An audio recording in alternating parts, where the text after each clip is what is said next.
और मेरी एक यात्रा थी वैष्णो देवी से कन्याकुमारी तक पद यात्रा 2016 में। उस समय हम लोगों ने 27 लाख लगभग वृक्ष लगाया गया था और लोग उसी तरह से आप सभी भक्तों ने हमको उसी नाम से पुकारने लगे।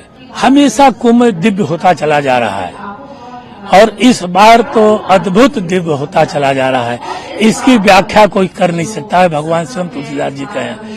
आवाहन पीठाधीश्वर आचार्य महामंडेश्वर श्री श्री खजाराट अनंत श्री विभूषित अवधूत बाबा अरुण गिरी जी महाराज इन्वायरमेंट बाबा। यज्ञ ही जीवन है, जीवन ही यज्ञ है।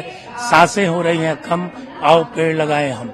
ये भारत और विश्व कल्याण के लिए जो भारत में हम कार्य करते हैं, अब तक हमने 82 यज्ञ किया हूँ अपने सहयोगियों के माध्यम से, भक्तों के माध्यम से, और लगभग 30 देशों में मिला करके 1 करोड़ से ज्यादा वृक्षारोपण हमारे देश में हमारे लोगों ने संकल्प किया है।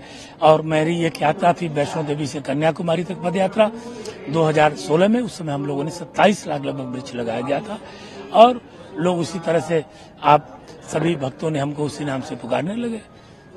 तो इसी के साथ नाम हो गया इन्वायरमेंट बाबा। महाराज जी, एक बड़ा सवाल ये भी है, जहाँ कुंभ में तमाम तरह के साधु सन्यासी आए हैं, सब अलग अलग चीजों को लेकर के प्रचार प्रसार कर रहे हैं। आप एक ऐसे शख्स दिखे जिन्होंने एक अलग चीज को लेकर के प्रचार किया जो वास्तव में एक जन समस्या का समाधान है, जिससे इन्वायरमेंट क्या देखिए सोच आई, किस तरह से संसार में, और मैं भी 30 देशों में घूमता हूँ, संसार में तमाम धर्म के लोग ऐसे हैं कि लोग अपने धर्म को नहीं मानते हैं, लेकिन पर्यावरण ऑक्सीजन सबको चाहिए, चाहे वो कोई भी व्यक्ति हो। ऑक्सीजन सबको चाहिए। कोरोना काल में आप देखे होंगे तमाम धर्माचार्य लोग, तमाम मंदिर, सभी व्यवस्थाएं, सभी लोग अपने आश्रम में हो गए, सब बंद हो गया, लेकिन ऑक्सीजन की जरूरत सभी धर्मों को पड़ी। तो मैं 2010 से ही इस पे काम करता हूं कि यज्ञ ही जीवन है, जीवन ही यज्ञ है। सांसें हो रही हैं कम, आओ पेड़ लगाए हम, पर्यावरण को बचाया जाए। 2-2 वृक्ष लगाने का संकल्प लिया जाए। सनातन धर्म की पद्धति है कि एक वृक्ष चाहिए अंतिम संस्कार के लिए और एक वट वृक्ष लगाइए या पीपल के पेड़ ऑक्सीजन के लिए।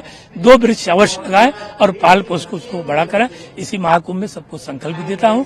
यह संकल्प 2010 से मैं सभी लोगों को दे रहा हूं। गाड़ी भी एक आपका वाहन जो है वो भी बताया जाता है कि पूरी तरह से एक पर्यावरण जी, वो मेरी वो पूरी गाड़ी यज्ञ रथ है और कोरोना काल में मैं उससे यज्ञ कर रहा था।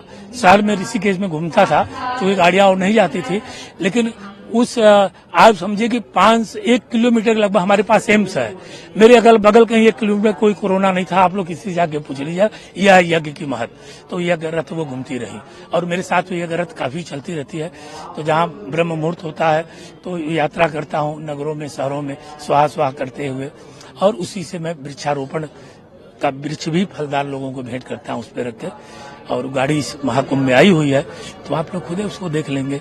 अद्भुत गाड़ी है और गुरु की कृपा से यही संदेश देता हूँ। एक आखिरी सवाल रहेगा महाराज जी, प्रयाग महाकुंभ में एक बार आए हैं, कई आपने महाकुंभ देखे होंगे इससे पहले भी, क्या कुछ अंतर दिखा और क्या कुछ कहना चाहेंगे इस महाकुंभ में? हमेशा कुंभ दिव्य होता चला जा रहा है और इस बार तो अद्भुत दिव्य होता चला जा रहा है। इसकी व्याख्या कोई कर नहीं सकता है। भगवान स्वयं तुलसीदास जी का है कि ये प्रयागराज तीर्थ का कोई व्याख्या नहीं कर सकता है। इसका आनंद लिया जा सकता है, इसकी अनुभूति लिया जा सकता है। इस तीर्थ का सबसे बड़ा मेरे जीवन में अनुभूति है, चूंकि मैं मीडिया बंधुओं के सामने नहीं बताऊंगा। जब इस तीर्थ से पिछली बार 2013 का जब महाकुंभ था, तो मैंने वो एक संकल्प लिया था। उस संकल्प को श्री यज्ञ नारायण भगवान इस धरती पर आने से पहले ही पूर्ण कर दिए थे और मैं उसी रूप से महाकुंभ में आया हूँ। बहुत बहुत साधुवाद, धन्यवाद आप लोगों को।